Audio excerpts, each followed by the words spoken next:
may yaqulu rabbana atina fid dunya hasanah. Jangan ragu-ragu kalau yang ini. Wa fil akhirati hasanah. Wa qina. Kita tak bisa hukumi status seseorang.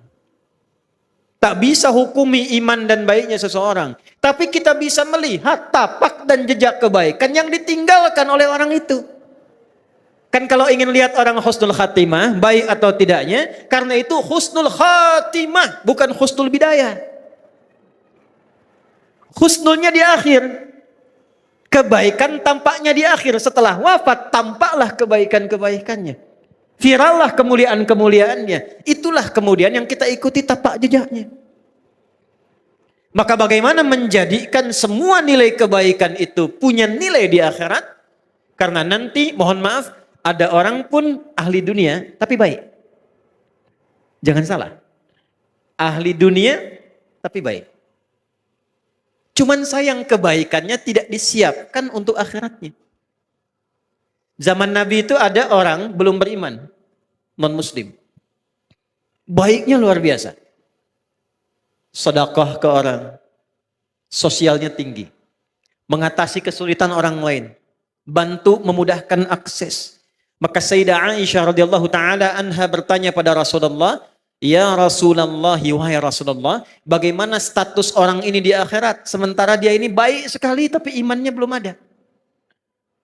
Maka turunlah Quran surah ke-25 ayat ke-23. Wa qadimna ila ma 'amilu min 'amalin faj'alnahu haba'an manthura.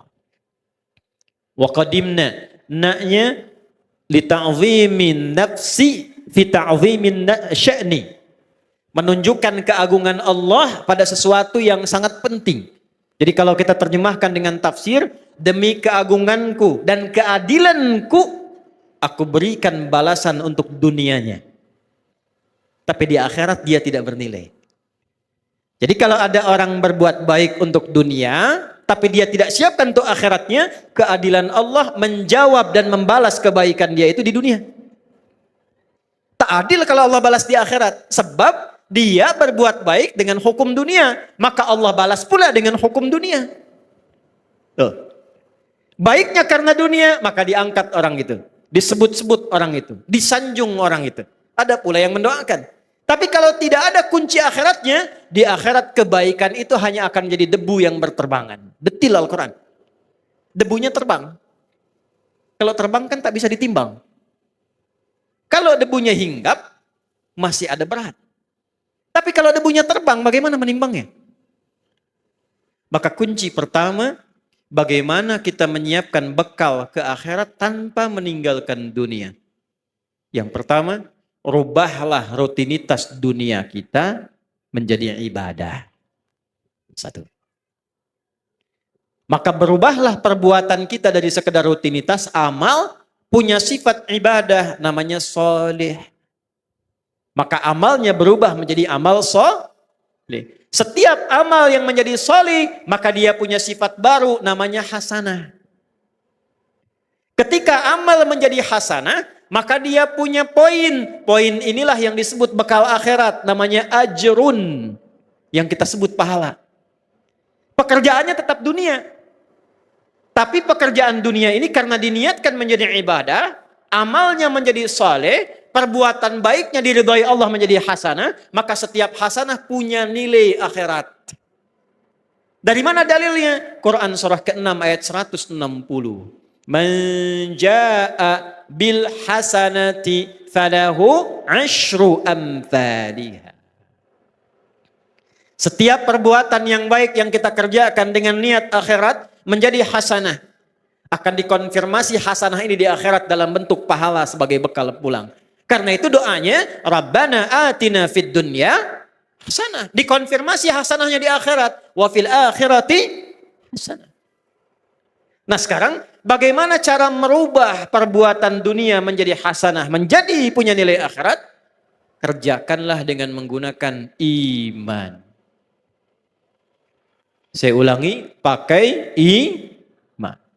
Itulah yang menjadikan hampir kata-kata amal soleh dalam Al-Quran didahului oleh kalimat iman. Contoh, surah 103. Wal 'asr. Innal insana lafi khusr. Illa alladhina amanu wa amilus soleh. Jadi kalau ada iman, sudah pasti perbuatan kita itu dibimbing iman jadi amal soleh. Bukan sekedar amal. Kalau amal saja belum tentu soleh, jadi dunia. Ini gelas untuk minum. Diisi air, kemudian kita minum. Minumnya pakai iman. Maka minum itu amal, meminum menggunakan iman berubah amal menjadi soleh. Minumnya fungsi menghilangkan haus. Imannya menjadikan aktivitas minum punya nilai ibadah. Dituliskan 10 pahalanya. Jelas? Yuk kita detilkan ya. Kita detilkan. Pelan-pelan. Rubah kegiatan dengan menggunakan iman. Bapak Ibu kalau ingin mau cek, semua fungsi tubuh kita ketika disebutkan dalam Al-Quran, itu umumnya disebutkan imannya dulu, baru fungsi tubuhnya. Jadi kita ini melihat saja sekarang, itu pakai iman Bu.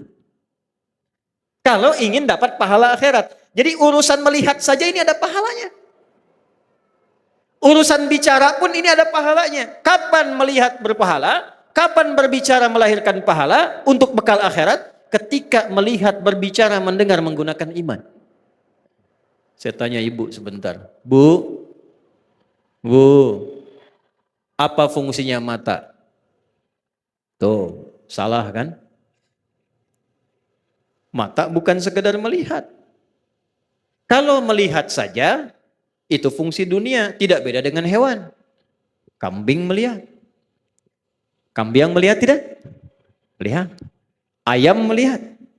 Elang melihat. Mata elang lebih tajam dibanding mata kita.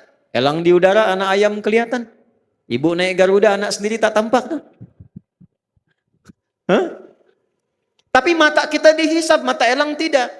Karena itu, karena hisab adanya di akhirat, maka hukum akhirat kita pakai, melihatlah pakai iman. Dari mana rumus melihat pakai iman? Laki-laki Quran surah ke-24 ayat 30, perempuan ayat 31-nya. Imannya disebutkan, baru fungsi matanya. Qul lil mu'minina yaghuddu min absarihim.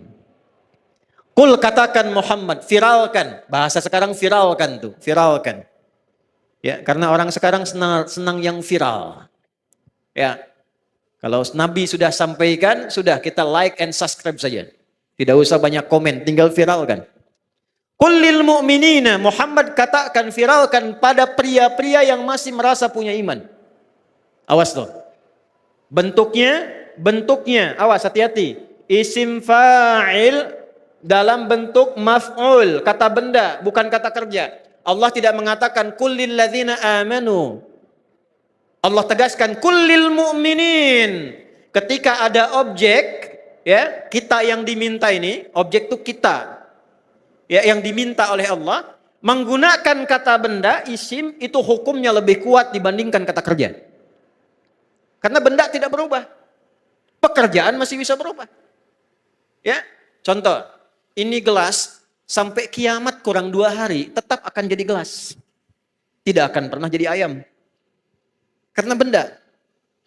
Tapi semua terkait pekerjaan, ya, maaf, termasuk masuk kepada sifat karena dia unsur pekerjaan pasti berubah. Sayang, itu sifat yang masuk pada kata kerja. Orang tua sayang pada anak, diberikanlah pelukan, diberikanlah senyuman, pekerjaannya itu. Ya, tapi sayang itu tidak selamanya akan sama. Coba ibu saya tanya. Suami ibu dari awal nikah sampai sekarang sayangnya sama enggak? Ah, kencang tuh. Tidak. Ke masjid itu berangkat pekerjaan. Bisa ada orang semangat, bisa ada orang lambat, tergantung motivasi. Tapi kalau benda tidak berubah. Maksudnya apa? Ini sepanjang mata masih tetap jadi mata. Bagi orang beriman fungsinya tidak akan berubah. Apa fungsinya? Yaghuddu min absarihim, imannya akan membimbing matanya hanya untuk melihat apa yang dibenarkan oleh imannya. Bila kata imannya ini tak baik, maka ghaddul basar. Kata imannya palingkan. Karena itu standar pria yang punya iman, imannya akan menuntun matanya dan membuat batasan. Ini yang boleh dilihat, ini yang tak boleh dilihat.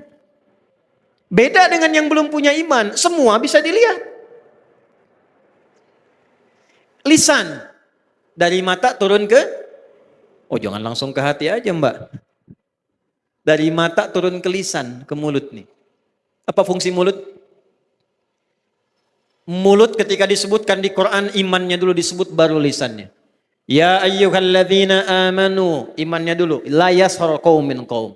La yaghtab ba'dukum ba'da. Nabi kuatkan, man kana yu'minu billahi wal yaumil akhir, imannya dulu. Falyakul khairan aw liyas. Ternyata mulut fungsinya untuk berkata yang baik-baik. Kalau punya iman. Jadi kalau kita bicaranya dituntun oleh iman, setiap bicara kita dituliskan pahala itu. Untuk bekal pulang. Jadi pahala itu bukan hanya dalam salat. Pahala bukan hanya dalam zikir. Setiap kata-kata kita zikir. Setiap langkah kita itu zikir. Kalau diniatkan lillah untuk ibadah, itu ada pahalanya.